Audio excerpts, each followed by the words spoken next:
Winston as Churchill, The World Crisis, Volume 3, Chapter 10, A Political Interlude. It is now necessary to return to those domains of British politics which we quitted after the formation of the coalition government at the end of May 1915. It was then observed that the new cabinet, although composed of a large number of eminent and upright men, was a cumbrous and unsatisfactory instrument for the waging of a great war. From the outset, certain remarkable cleavages and personal currents were apparent. These cleavages and currents did not follow regular party lines, but responded rather to the shades of temperament and opinion found in every party. There was the old liberal school gathered round the Prime Minister, which was reluctant to proceed to drastic domestic measures for the conduct of the war. They were not without their affinities among the Conservatives. This school was deeply impressed with the financial difficulties arising out of the enormous payments we were forced to make to the United States to equip ourselves and our allies on the greatest scale. They were averse from proceeding to extremes in the industrial sphere in order to procure the greatest output of munitions. Above all, they were opposed to the principle of compulsory service to maintain the armies in the field. It was upon this issue that the main division of opinion and feeling crystallized. Of course, the counsel of perfection at the outbreak of a life-and-death struggle would have been for Parliament to decree universal service. In this way, the terrible burdens of war could have been justly apportioned throughout the whole nation, and the needs of the fighting services, whether in men or material, scientifically regulated from month to month. It would not have been necessary to keep hundreds of thousands of volunteers training with the colors long before there was a rifle to put in their hands, for fear that at a later date their offer to serve might no longer be forthcoming.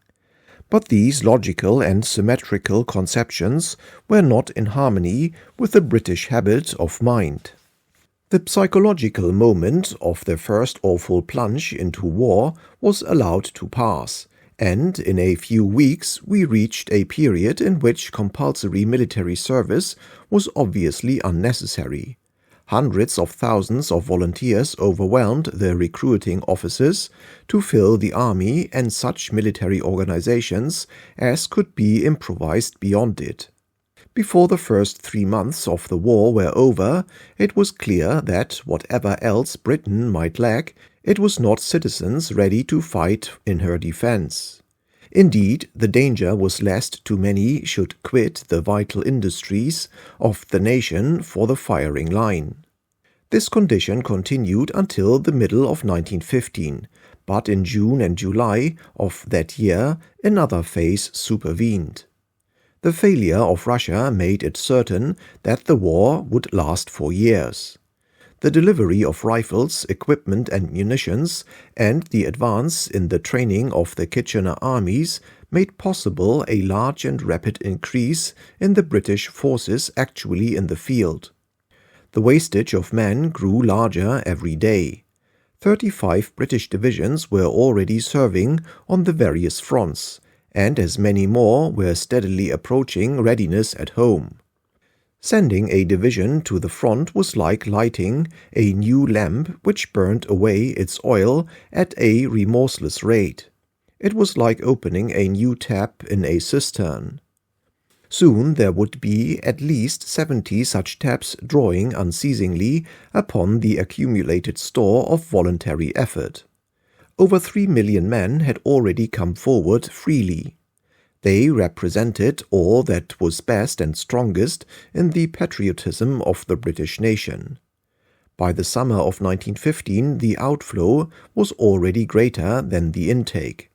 The Cabinet Committee on War Policy, which sat during June and July, saw plainly that armies of 70 divisions, still less of 100 divisions, could not be maintained in the field during 1916 without entirely new measures. The strict liberal school, headed by the Prime Minister, favored a further effort at voluntary recruiting. Most of the Conservative ministers, supported by Mr. Lloyd George and myself, were convinced that immediate compulsion was unavoidable. It was in this sense that I drew up a report to the Cabinet in July 1915, which was signed by Mr. Chamberlain, Lord Curzon, Lord Selborne, and others. This report had concluded as follows. We cannot afford, as in Germany or France, to sweep into the army the great mass of the military manhood of the country. Neither can we afford to take men indiscriminately for military service as they present themselves, without regard to their individual services or their usefulness in other spheres. With us the problem is more complex. The quality of the effort must be higher and more varied, the need for control and organization even more vital. Of all the belligerent nations, we are the one which can least afford to take a married man of 40 while a bachelor of 25 is idle. It is not wise to take a skilled munition worker for the front while a private domestic remains at home. We ought not to let one district be depleted through its patriotism of the indispensable minimum of agricultural or unskilled labor, while in another the recruiters have made practically no headway. We cannot close whole industries to recruiting even the most suitable men, while in others we sweep every man, even up to the oldest father of a family, into the line of battle. We cannot afford to fill our marching battalions with an undue proportion of men past their prime. We cannot afford to let a military male needed for the army do work which could be done by a woman, a boy, or an older man. Greater efforts in national organization are required to remedy these defects, and thus ensure in all its various forms the maximum development of war energy among our people. Lord Kitchener, however, did not support these views. He was rightly proud of the wonderful response which had attended his successive appeals for volunteers. He indulged himself in the belief that his countrymen would give him personally whatever numbers he thought right to demand. He therefore leaned to the side of Mr. Asquith, and turned the balance against the adoption of compulsory service at this time. In September, after the losses of Loos had shown what the strain of 1916 would be, the tension between the two groups in the cabinet became very acute. So grave indeed did it become that a thorough discussion in full cabinet would have broken up the government. Therefore, as sometimes happens, the topic which filled all minds became unmentionable in council, and many weeks slipped away in deadlock. At last, in the middle of October, a gathering of 9 ministers, including Mr. Lloyd George and myself, met at Lord Curzon's house and resolved at all costs to bring the question to a head. Confronted with the crisis, the daily aggravation of which was apparent, Lord Kitchener and the Prime Minister together produced a new and far-reaching scheme for what was avowedly the final effort of voluntary enlistment. Lord Derby was brought forward to head this movement, and the scheme was presented to the Cabinet as a decision already taken. By this means, the Cabinet crisis, with the long series of resignations threatened on both sides, was for the time being staved off. There is an extraordinary contrast between the processes of thought and methods of management required in war and those which serve in peace.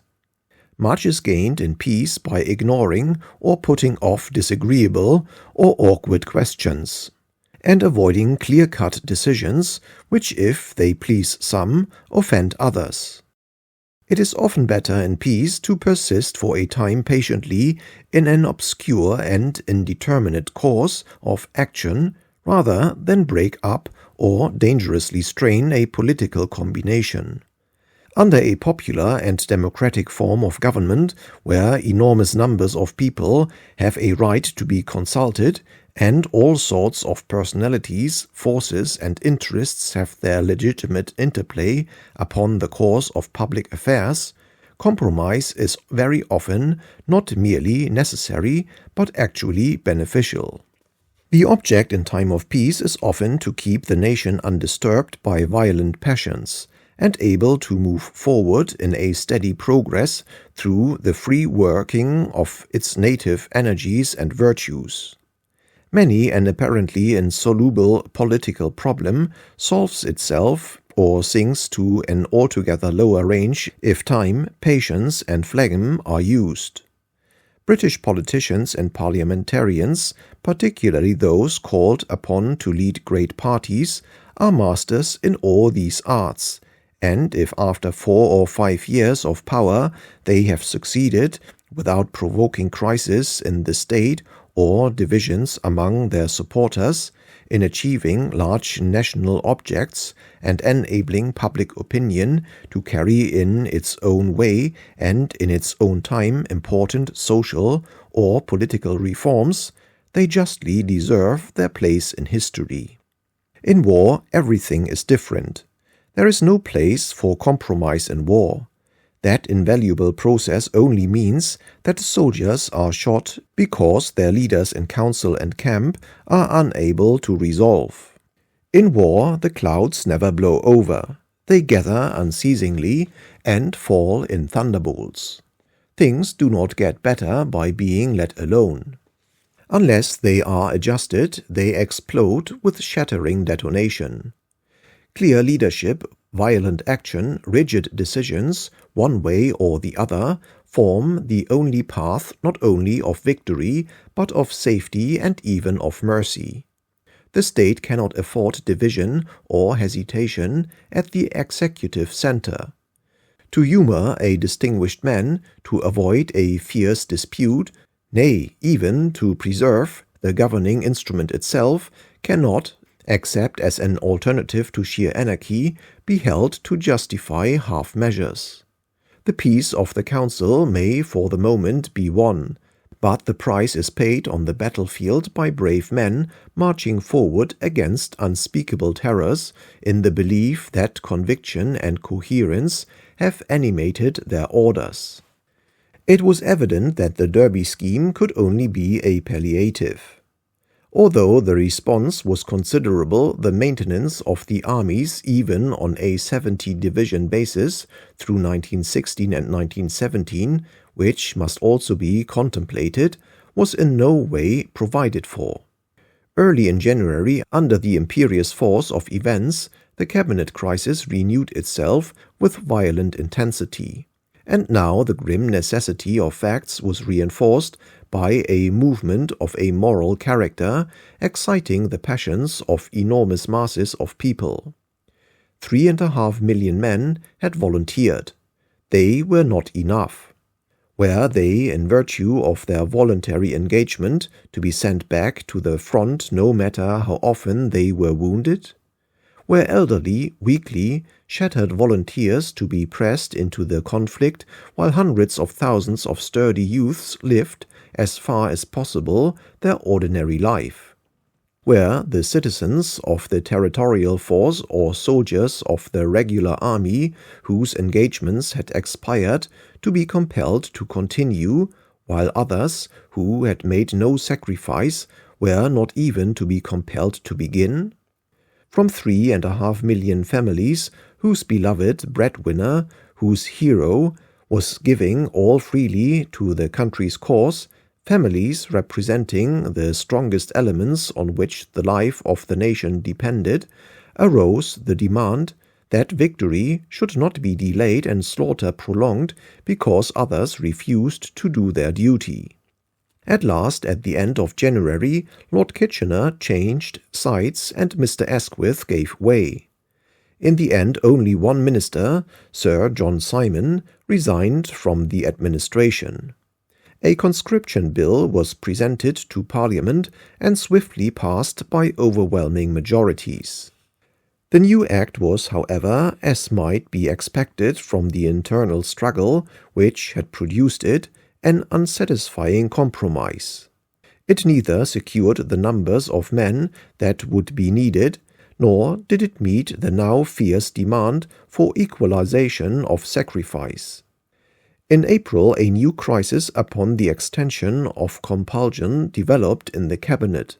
The previous struggle had left its marks on both sides, and differences of temperament of a profound character had been revealed between colleagues to all of whom the national cause was equally dear.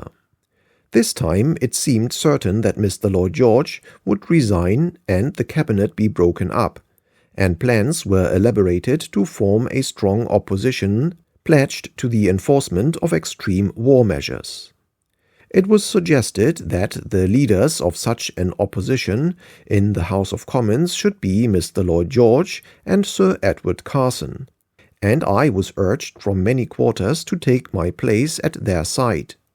The Scottish battalion I had been commanding for some months in Flanders, having been disbanded through the lack of men, I was accorded leave to return to the parliamentary sphere. In May, Parliament appointed by statute 2 committees of inquiry into the operations in Mesopotamia and at the Dardanelles, and I found myself immediately involved for nearly a year in a continued and harassing defense of my own responsibilities as set forth on earlier pages of this account.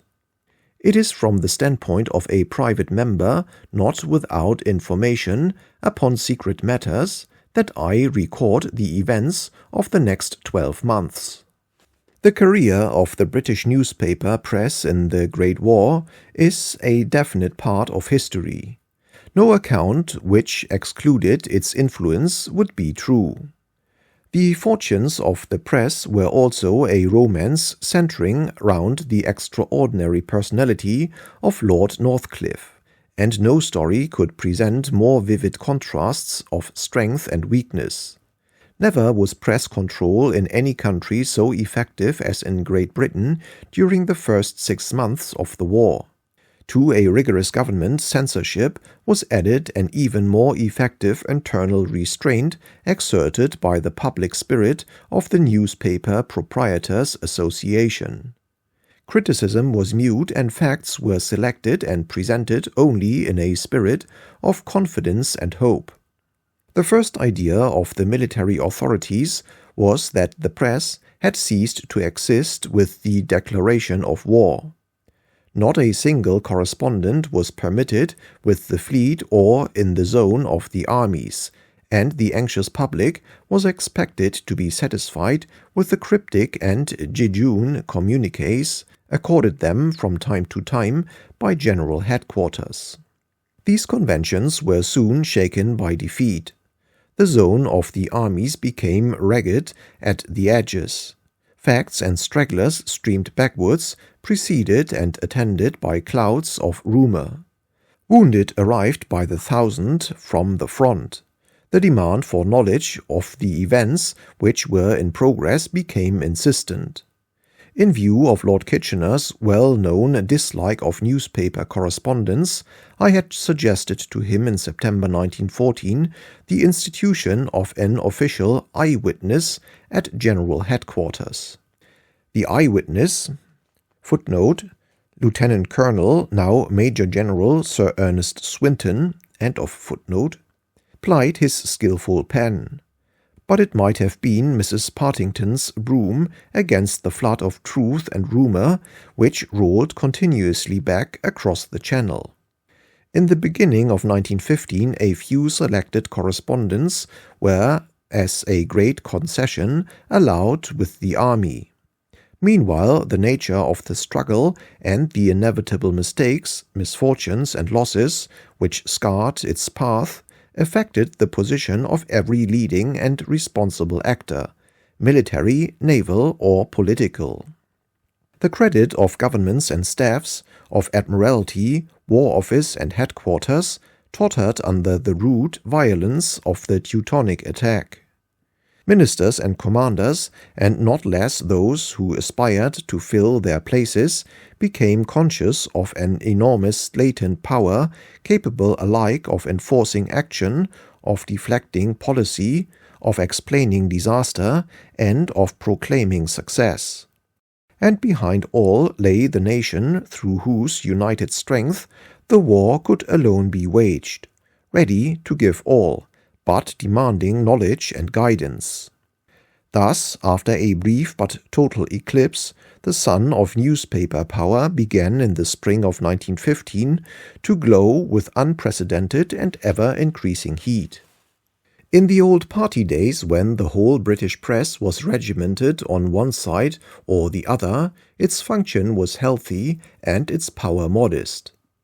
Each great party had its organs, not only in the metropolis but in every city and town throughout the land. Liberal or conservative politicians stood on firm ground. To be praised by press supporters was almost as useful as to be abused by press opponents. For every act of government there were 1,000 journalistic critics and another 1,000 champions. But critics and champions alike preached mainly to the converted and gave to faithful party followers the music they wished to hear. Blair and counter-Blair cancelled each other, and policy could pursue its path with composure.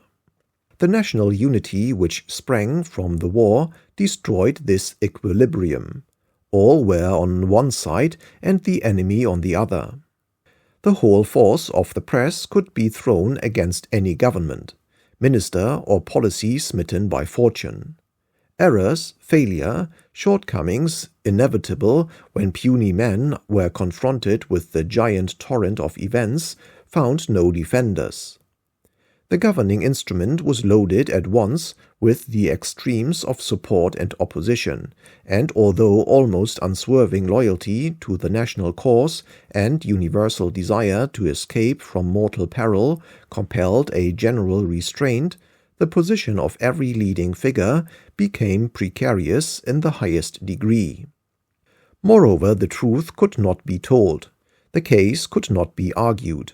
The press, though its information flowed in through 1,000 rills, possessed only a partial knowledge of the facts and operative causes as these were known to the governments, and these governments themselves only imperfectly apprehended the stupendous problem which they were attempting to solve. Half our mistakes and many of our misfortunes could have been avoided if the great issues of war policy and strategy could have been fought out across the floor of the House of Commons in the full light of day. But this was impossible while the enemy was the auditor of every discussion and the student of every published report or article. Debate followed by division. That last security of every minister or government was precluded. Arguments were used which could not be refuted, though refutation was easy. Charges were made of which the disproof could not, in the national interest, be adduced, and the physical carnage of the trenches was accompanied by an odious confusion at home. A series of absurd conventions became established, perhaps inevitably, in the public mind. The first and most monstrous of these was that the generals and admirals were more competent to deal with the broad issues of the war than abler men in other spheres of life. The general, no doubt, was an expert on how to move his troops, and the admiral upon how to fight his ships, though even in this restricted field the limitations of their scientific knowledge when confronted with unforeseen conditions and undreamed-of scales, became immediately apparent. But outside this technical aspect, they were helpless and misleading arbiters in problems in whose solution the aid of the statesman, the financier, the manufacturer, the inventor, the psychologist was equally required. The foolish doctrine was preached to the public through innumerable agencies that generals and admirals must be right on war matters, and civilians of all kinds must be wrong. These erroneous conceptions were inculcated billionfold by the newspapers under the crudest forms. The feeble or presumptuous politician is portrayed cowering in his office, intent in the crash of the world on party intrigues and personal glorification, fearful of responsibility, incapable of aught save shallow phrase-making. To him enters the calm, noble, resolute figure of the great commander by land or sea, resplendent in uniform, glittering with decorations, irradiated with the lustre of the hero, shod with the science and armed with the panoply of war. This stately figure, devoid of the slightest thought of self, offers his clear and far-sighted guidance and counsel for vehement action or artifice of wise delay. But his advice is rejected, his sound plans put aside, his courageous initiative baffled by political chatterboxes and incompetence.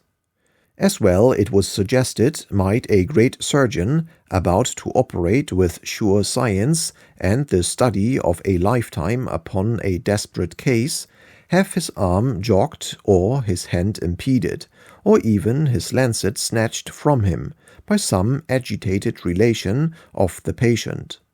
Such was the picture presented to the public, and such was the mood which ruled. It was not, however, entirely in accordance with the facts, and facts, especially in war, are stubborn things. Although, as has been described, the press played only a contributory part in the overturn of Mr. Asquith's liberal administration, its power was sensibly increased by the formation of the first coalition government. The British Commander-in-Chief had not scrupled to inform Lord Northcliffe of the shell shortage. Lord Northcliffe had not hesitated to publish the facts and to attack not only the Prime Minister but Lord Kitchener himself.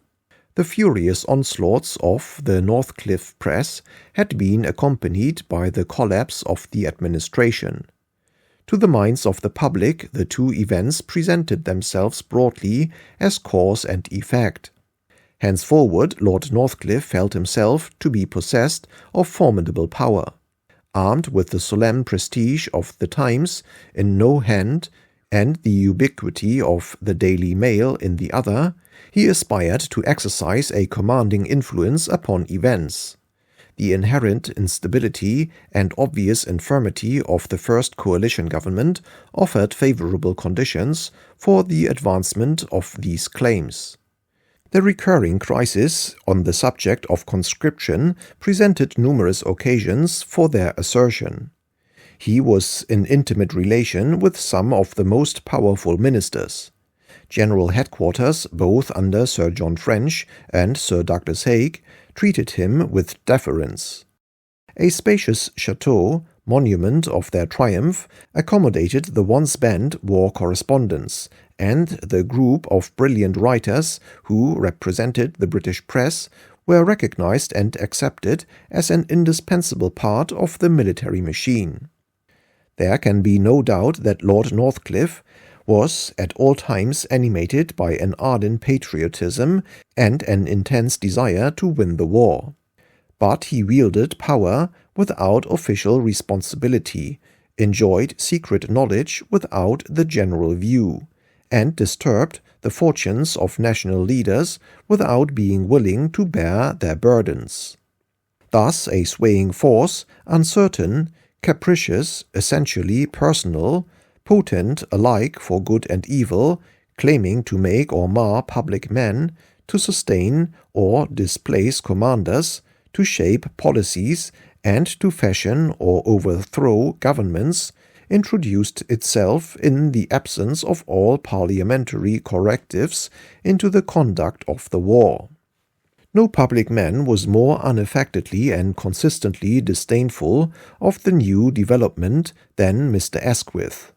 Relying on his control of the Liberal party machine, he believed himself as independent of the Northcliffe press during the war as Liberal prime ministers and governments had been throughout the political struggles which preceded it. He disliked Lord Northcliffe, despised his activities and ignored his influence. However majestic this attitude may have been, it did not take sufficient account of the realities of the time. The liberal forces on which the Prime Minister was wont to rely had been gravely dissipated by the war.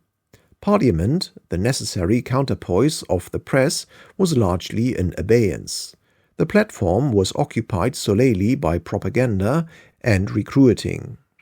Public opinion was thus deprived of 2 out of the 3 great educative influences on which it depends in normal times.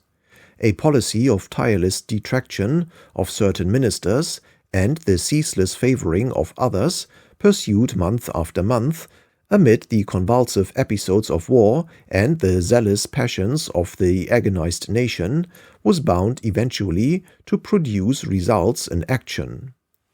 In these circumstances, a dictator would have offered Lord Northcliffe the alternative of high and responsible office or honourable captivity until the conclusion of hostilities. Mr. Asquith was no dictator, but even as a constitutional prime minister he possessed 2 great and decisive means of self-defence. The first, suggested by Lord Rosebery, was the compulsory conversion of the Times by the government into an official monitor till the end of the war. The second was the secret session of the House of Commons. Both these measures would greatly have strengthened the hands of the administration. The former would have afforded them a sure and authoritative means of guiding public opinion. The second would have bound them to the House of Commons in a comprehending and sympathetic unity. On agreeing to take office in the first coalition, I pressed both these courses upon Mr. Asquith. He did not, however, adopt either. He took no steps to acquire the Times. And only once in his tenure did he resort most reluctantly and half-heartedly to the process of secret session. There remained therefore, as the reply to remorseless depreciation, only victory in the field. Victory would have carried all before it, but victory was unprocurable. To the patriotic vagaries of Lord Northcliffe were added the party vendettas of the Morning Post. This famous newspaper, though at that time possessing only a limited circulation, played an appreciable part in public affairs. Written with extreme brilliancy, sincerely and consistently animated by party spirit, this organ of the extreme right persevered in its campaign of detraction, which never rested till it had contributed to driving successfully from office every public man, liberal or conservative, not associated with its particular school of opinion. The conscription crisis of April 1916 was, however, averted by further concessions on the part of Mr. Asquith. A new National Service Bill was passed, and Mr. Lloyd George remained in the government.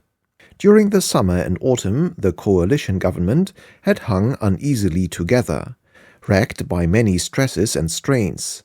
In these circumstances, Mr. Bonar Law, the leader of the Conservative Party, held the key position and was himself exposed to peculiar difficulties. Opposite to him in the House of Commons sat Sir Edward Carson, with a deeper personal hold in some respects upon the Conservative Party than its titular leader.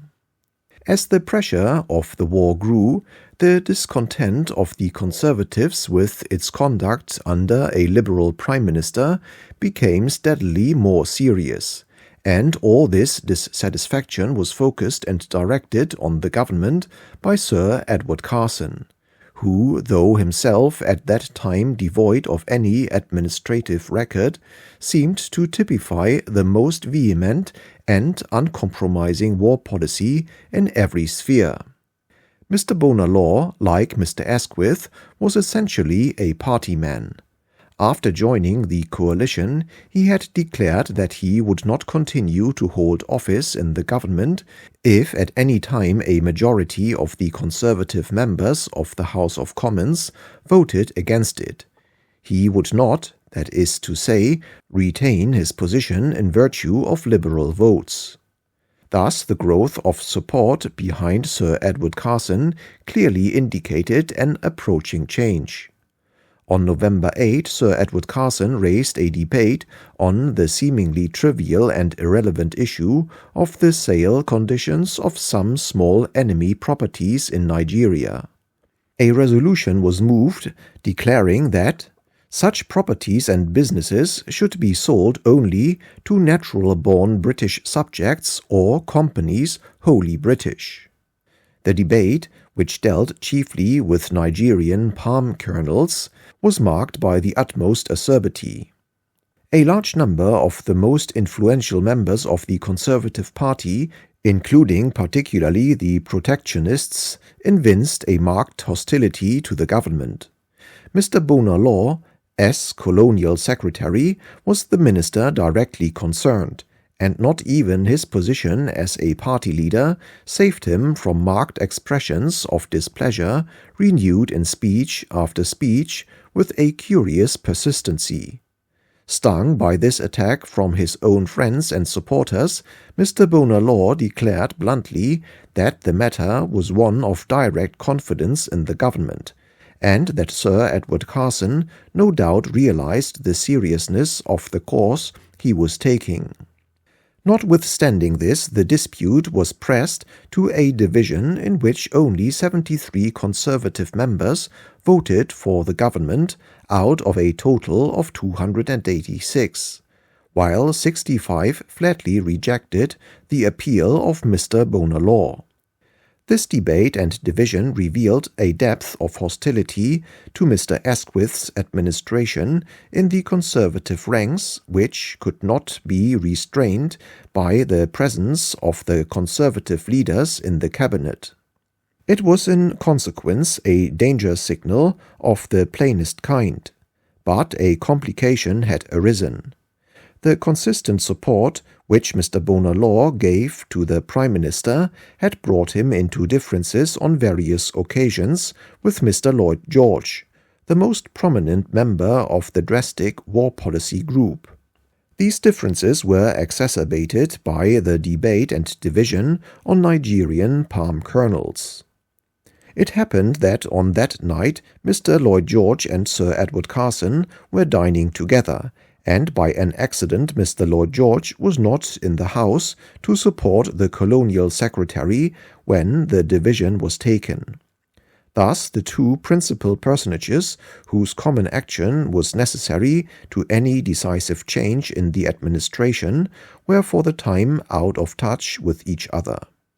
The general misfortune in which the year 1916 closed produced feelings of disappointment and vexation in the cabinet which overcame this personal misunderstanding.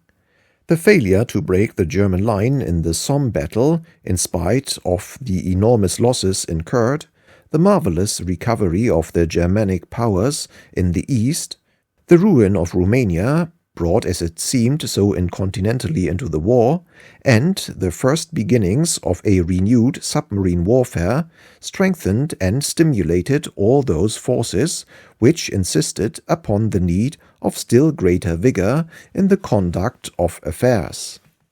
Mr. Bonar Law became increasingly convinced, as the rifts in the cabinet deepened, that Mr. Lloyd George's resignation would destroy the prospects of a successful conduct of the war.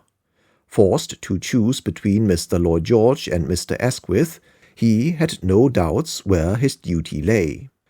Through the offices of Sir Max Aitken, (now Lord Beaverbrook), Mr. Bonar Law and Mr. Lloyd George came together in the closing days of November in a decision to secure a new and more effective instrument of war direction. The main principle uniting the two ministers was that the existing cabinet system, whereby the executive heads of the various departments, each with his special point of view, formed the supreme directing authority, was not adapted to the unprecedented peril of the times. In this view, they were of course in full accord with Sir Edward Carson, and thus formed a potential triumvirate. But while these general bases of agreement were laid between the two ministers, no specific method or occasion of bringing the issue to a head presented itself. There was general ferment and unrest in both the schools of policy into which the government was divided, and an atmosphere of uncertainty and instability betokened the approaching storm.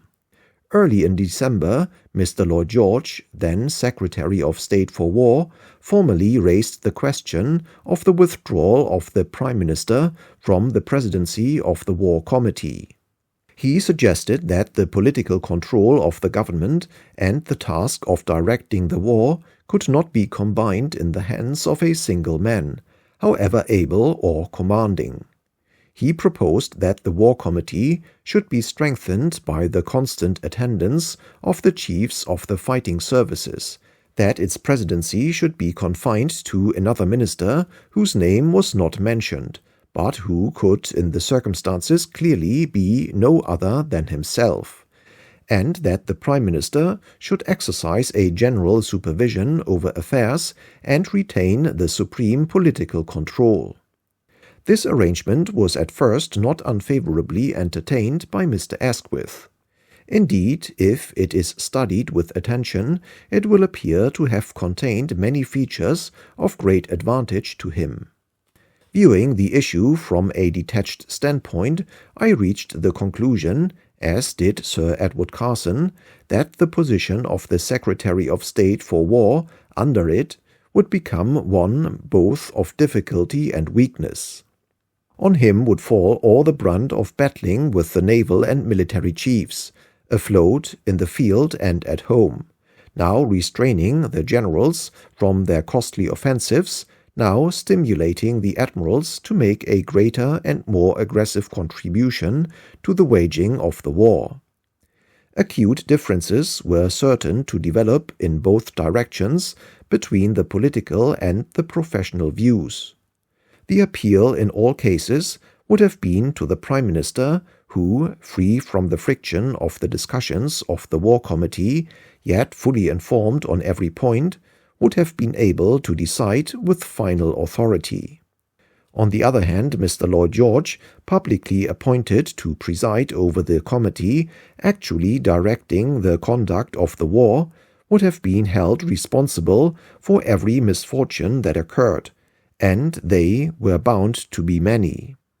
I warned the Secretary of State for War, when he told me what was passing, of these obvious dangers, but he was determined to persist in his course. Friendly interviews with the Prime Minister led to an almost complete settlement. But at the last moment the personal antagonisms, which had been latent in the Liberal section of the Cabinet, asserted themselves. A leading article in the Times, erroneously attributed to Lord Northcliffe, led Mr. Asquith to consider the proposed arrangement derogatory to himself and to his position. He thereupon withdrew his provisional assent, and the Secretary of State for War resigned. The resignation of Mr. Lloyd George led immediately to the fall of the government. The kaleidoscopic groupings and regroupings of the ministerial personages which accompanied this event will some day form a profoundly instructive chapter in British constitutional history. Mr. Bonar Law felt it would be impossible for him to remain in an administration from which Mr. Lloyd George had resigned on the ground that the war direction was unsatisfactory. He and, after considerable heart-searchings, most of his friends therefore associated themselves with the Secretary of State for War. The intense passions which the distress and perplexity of the hour aroused on every side made all hope of accommodation impossible. On December 5, Mr. Asquith tendered to the King his resignation and that of his ministry. Mr. Bonar Law, summoned by the Sovereign, advised that Mr. Lloyd George was the only possible successor. Every effort to induce Mr. Asquith to associate himself with the new administration was made without success. Followed by all his Liberal colleagues, with the exception of Mr. Lloyd George, he retired into patriotic opposition, and the new triumvirate of Mr. Lloyd George, Mr. Bonar Law, and Sir Edward Carson assumed, with what were in practice dictatorial powers, the direction of affairs. These decisions were not challenged by Parliament, were accepted by the nation, and were acclaimed by the press. The new Prime Minister wished to include me in his government, but this idea was received with extreme disfavor by important personages whose influence during this crisis was decisive.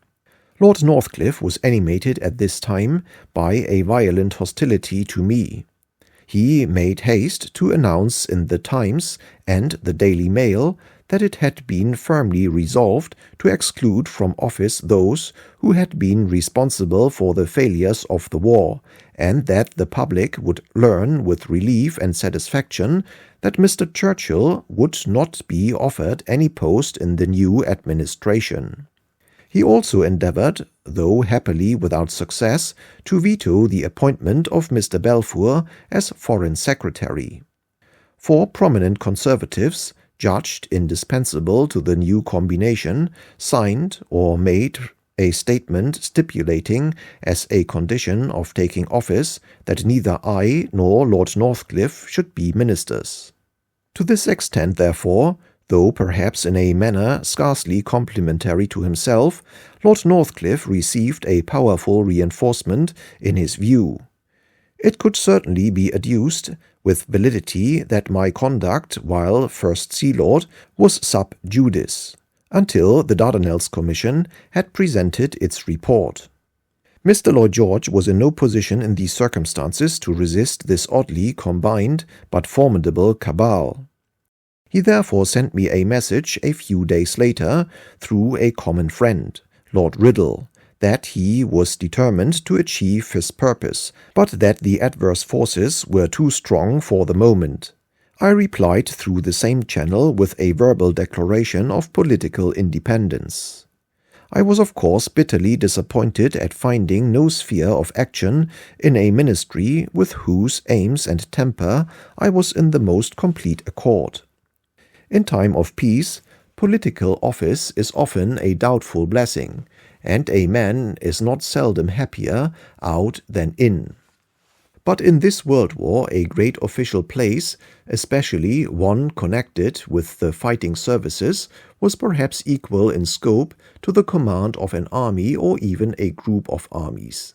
And loaded with my special knowledge and share in the whole series of events with which this story is concerned, I found a sentence of continued and indefinite inactivity almost unendurable.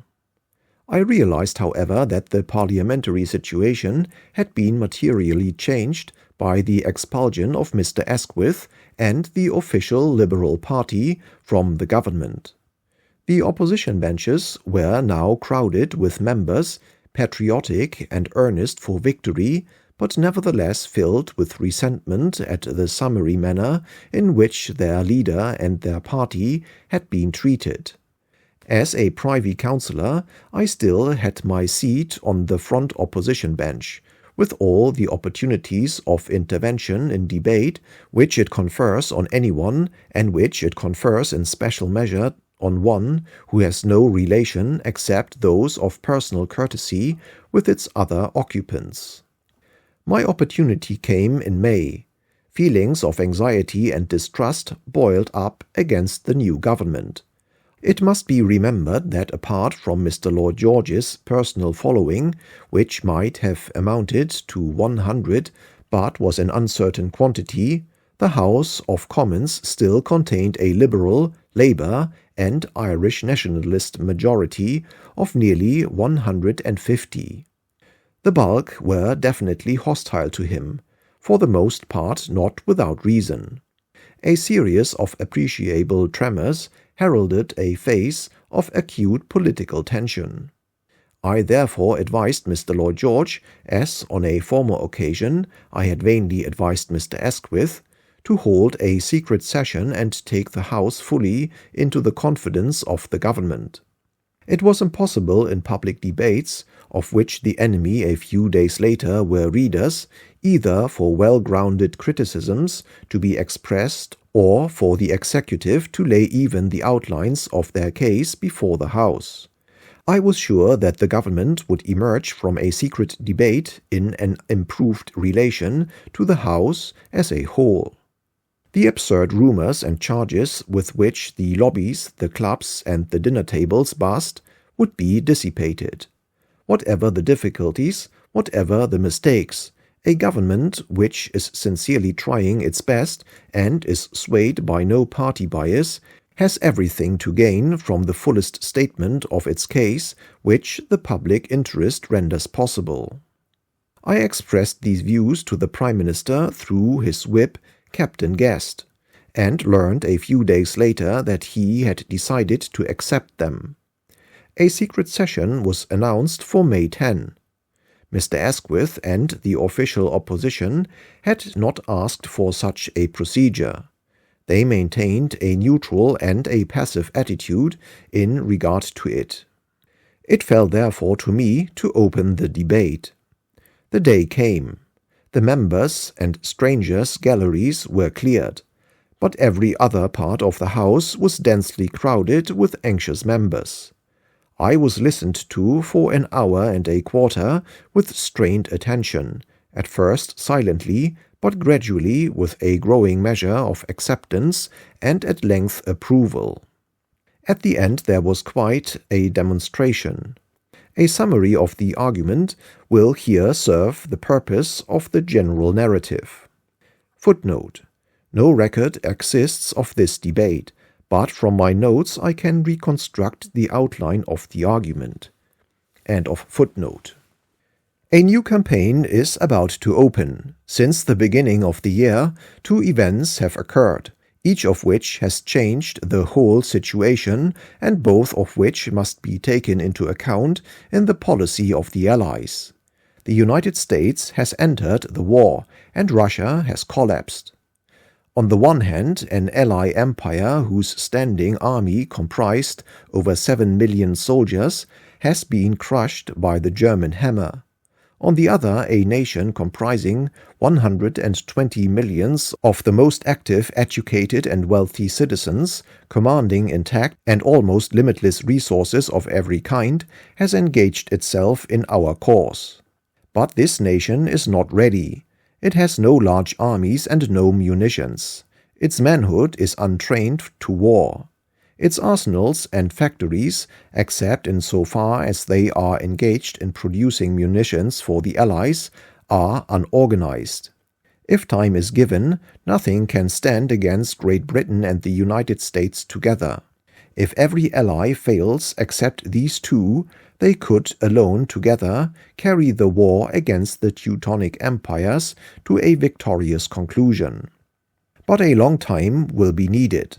A time measured not by months but by years, before this mighty force can be brought to bear. There is one other factor besides time which is vital: see communications. And in this sphere, a third new situation of decisive consequences has also developed. When the Germans decided upon the unrestricted submarine campaign, they must have known that they would bring the United States into the war against them. Must they not also have believed that by this same means they would prevent her effective intervention? We do not know. We do not wish to know how many ships are being sunk each week by submarines. We know that the number and proportions is most serious and is still increasing. Here, then, is the fatal crux. Here, then, is the first and decisive danger to master. Let the whole energies of Britain be directed upon this point. Let the navy make of it its great victory in the war. Let every resource and invention be applied. Let the anti-submarine war claim priority and dominance over every other form of British effort. Let us make sure that we can bring the American armies to Europe as soon as they are fit to come. Meanwhile, what should be our policy on land? Is it not obvious from the primary factors which have been described that we ought not to squander the remaining armies of France and Britain in precipitate offensives before the American power begins to be felt on the battlefields? We have not the numerical superiority necessary for such a successful offensive. We have no marked artillery preponderance over the enemy. We have not the numbers of tanks which we need. We have not established superiority in the air. We have discovered neither the mechanical nor the tactical methods of piercing an indefinite succession of fortified lines defended by German troops. Shall we then in such circumstances cast away our remaining manpower in desperate efforts on the Western Front before large American forces are marshalled in France? Let the House implore the Prime Minister to use the authority which he wields and all his personal weight to prevent the French and British High Commands from dragging each other into fresh bloody and disastrous adventures. Master the U-boat attack.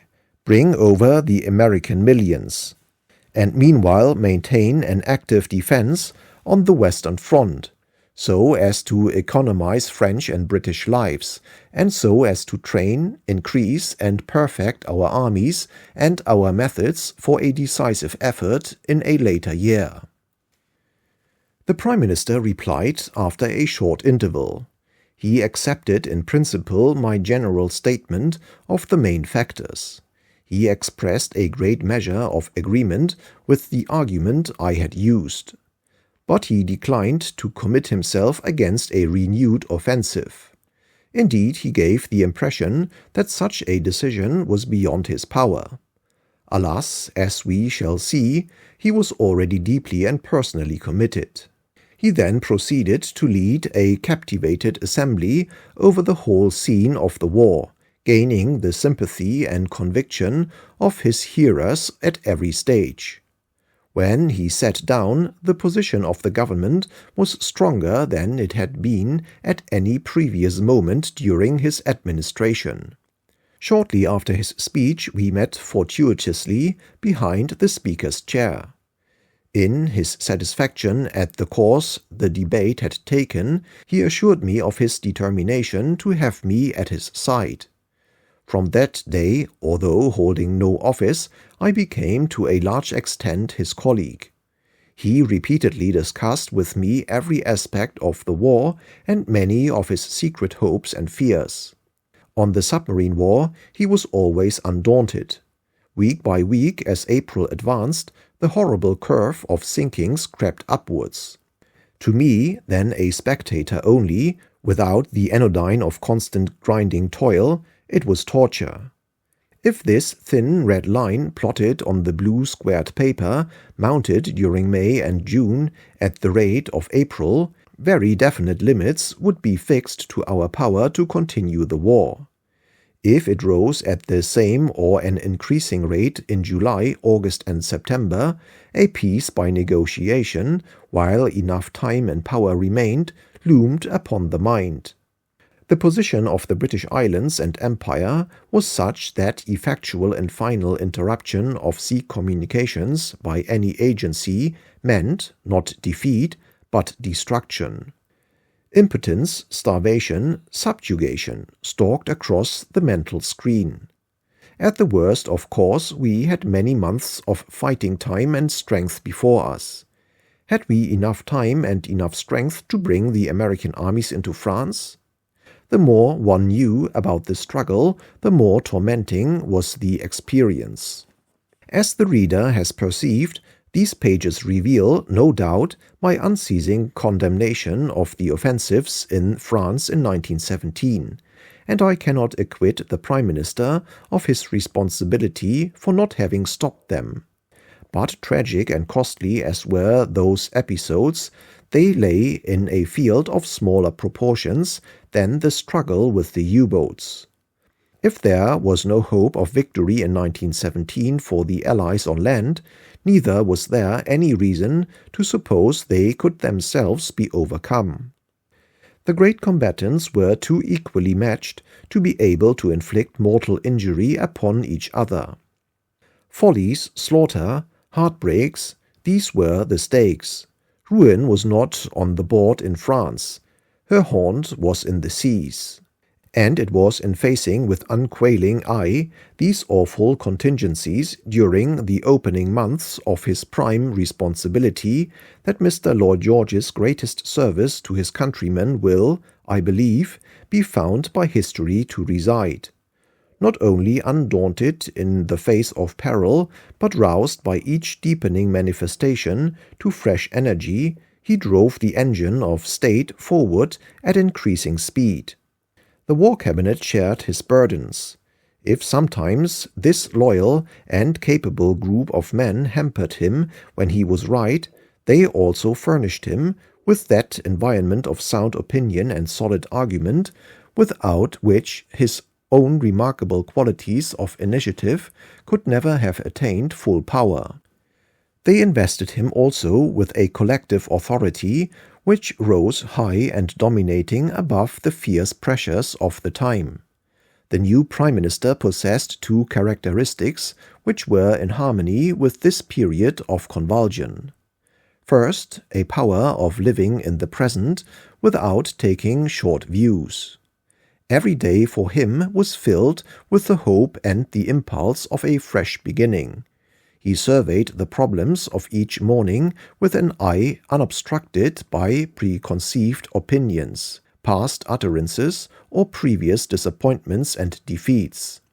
In time of peace, such a mood is not always admirable, nor often successful for long. But in the intense crisis when the world was a kaleidoscope, when every month all the values and relations were changed by some prodigious event and its measureless reactions, this inexhaustible mental agility, guided by the main purpose of victory, was a rare advantage.